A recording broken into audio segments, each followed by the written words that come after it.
Tapos Mga idol, pwede ka makapangayo sa baw pag wala ka mga sabaw sa inyo balay. Pwede kayo kapangayo sa baw sa may imay. Dala na ako sa pagdiro. Dala lang kamo isa kardero nga kanon. Kasi Pwede kayo lang sa sabaw. kaon ako. Lance tayo mga idol. Ay, alas 2 na pasado yung ano namin guys, mami. Kasi matatapos lang ng meeting namin. Ayan. Bye-bye mga idol. Ito guys, scallop with cheese guys. Sobrang sarap guys talaga guys. Well done din talaga.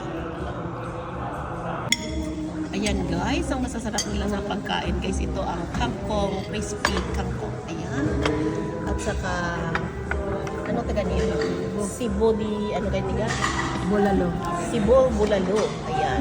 At saka, Sisling, sisting blue marlin.